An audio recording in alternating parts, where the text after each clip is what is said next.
So I was catching up with a friend this week, and I've known him since we were born. And we were talking about how much we've grown and how much we've transformed. We're both in our 40s, we're both parents, all that serious adult stuff. And it really got me thinking about shit, I have come a long freaking way. And I'm talking through therapists and through shamans and to dark nights of the souls and through plant medicine. And the only thing I haven't really taken is antidepressants, but there's been a lot of introspection, a lot of hard work. And it was nice to be able to sit down and think about, wow, this is some of the progress that I had made. I mean, the reason I'm so interested by this stuff and I'm so proud of it is because, first of all, it's actually concrete and I can understand it. Like, for the longest time, when I'd hear stuff like, love yourself and protect your boundaries, like, I didn't know what that meant. The other thing is that I've come to these revelations, in a sense, only in my 40s. And I think as a direct result of all the work that I've had to do, prompted and unprompted. Some of it was just because I was in such bad shape emotionally and psychically and spiritually that I had to move forward in some way or the other. And some of it just came to me through life, through chance, which I'm really happy for. Here are the 5 things. There might even be 6. We'll see how we go. Here are 5 things that I think have fundamentally shifted who I am in terms of my relationship with my life and the universe and where I go forward with this. So the first one is, you have to ask for what you want. You have to be specific, because I believe that the universe is waiting to be activated in your favor. And if you're like wishy-washy and you're like, then who the fuck knows, right?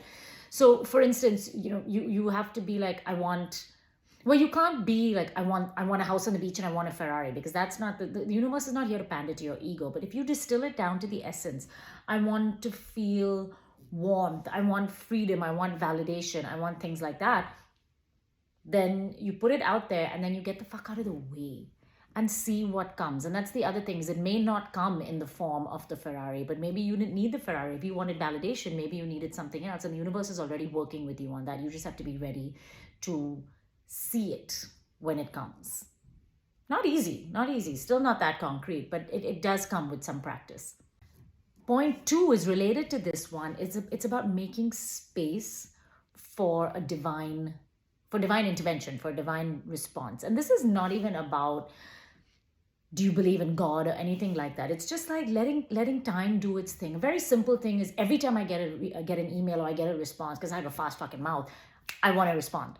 I want to say something, I want to remedy a situation, and I have learned to just wait. I've learned to wait for myself to think and process and then come up with something worthwhile. And sometimes, by the time I'm done doing all of that, there is no need for a response. It's already been resolved. It's already been taken care of. One of the therapists I had once said to me, she was like, you know what? It's like when you were young, like you bantered with yourself so much that you're just playing tennis with yourself all the time. It's like you're not waiting for somebody else to come in and respond and to work with you on that rhythm. And that really resonated with me. So I'm really trying to slow it the fuck down and to not be so knee-jerky and just let what needs to happen. Let me tell you something. As somebody who's aging and my whole body fucking hurts, that's taking a load off. It's nice to just sit back and not think that I have to control and I have to work everything. The third one, and this is hard, is sometimes you just have to be afraid and do it anyway, right? It's the new job, it's the new relationship, it's any of the challenges. It's like having a kid, like there's never really a good time. This again comes down to trust. You have to believe enough in yourself that if you take this step that really feels right, that you're feeling called to, that you'll be okay. It's like jumping without a parachute. Something is going to hold you. Can you believe that? Be afraid and do it anyway. Number 4, and I still struggle with this one. It's so basic, but it like blew my mind, is life is not binary. It's not this or that.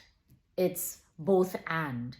Yes, you love me, but you hurt me. Yes, I love you, but I need space. All these things can coexist. It was particularly impactful as I started working through some parental wounds, father wounds in particular. Yes, my father loved me and he hurt me. That's so much easier to deal with than, but how could this happen and that? Try it out, see how it works. I mean, we're fucking complicated people.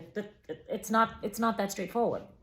And the last piece, at least the last piece for today, is that you cannot fake personal growth. You cannot fake this transformation. Anybody can put up an affirmation on fucking Instagram. I mean, I read a gazillion books a week and I can pull out quotes and sound really wise.